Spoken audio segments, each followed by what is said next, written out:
If you're a Gen X job searcher, this video is for you. Now, you might be applying for jobs and nothing's happening, and then you think that job role that I've just applied to requires 10 years of experience. I have 10 years of experience, but I don't hear back.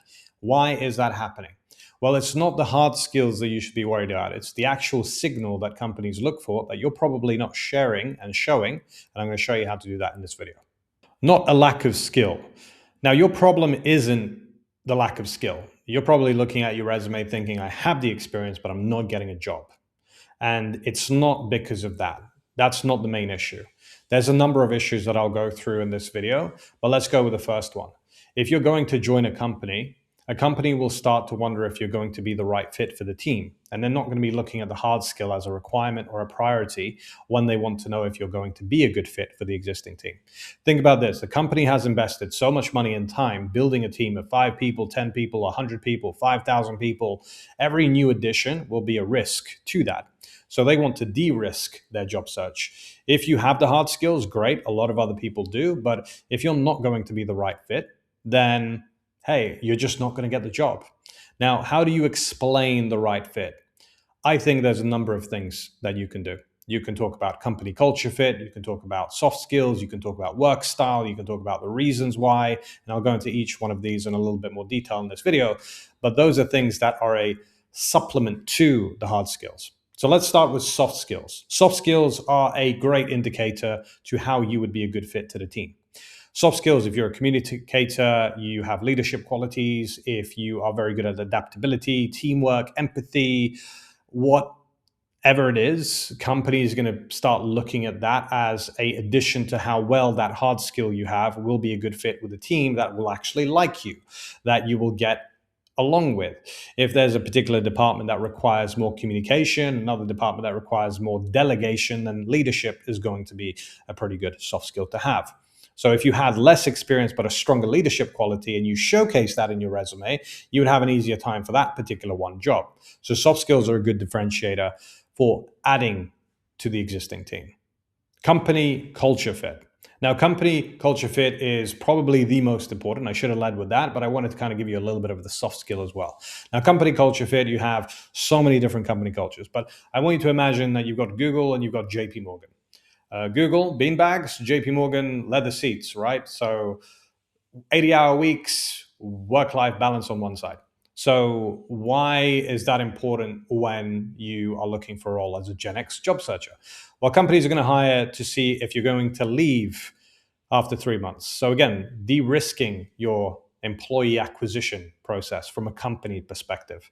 If you want to work in JP Morgan, but then you end up in Google, you're probably going to leave after 3 months. And companies are going to start to think, well, we probably made a bad decision.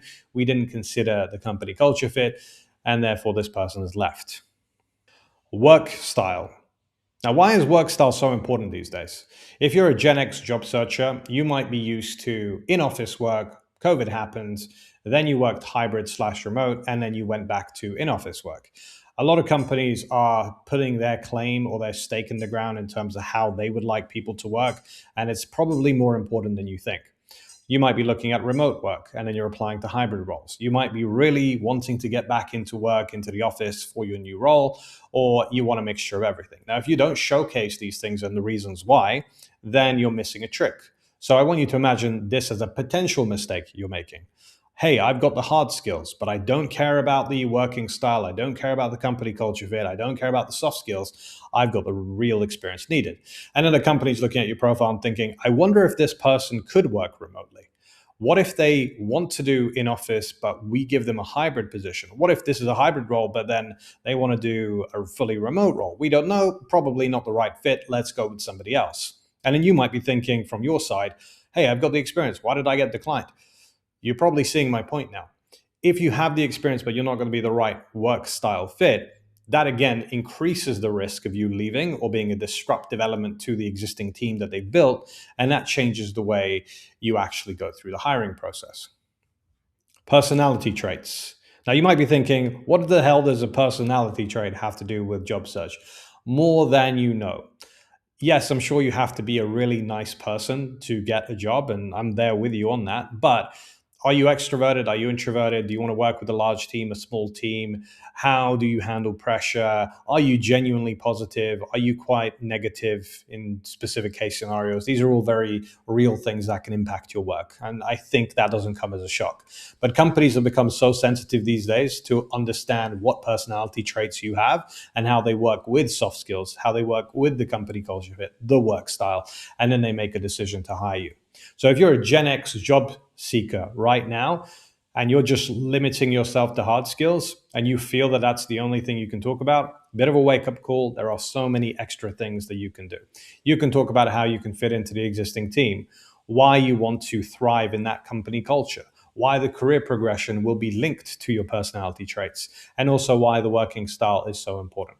If you follow this frame of reference or this frame of thinking, you will look at your resume differently. You'll also start to make more contact with people. Now, I'm a big advocate of networking. You have to network and you have to speak to people that don't know about you yet. If you do that, you increase the eyeballs that are on your LinkedIn profile and it increases your chances to actually showcase all of these things.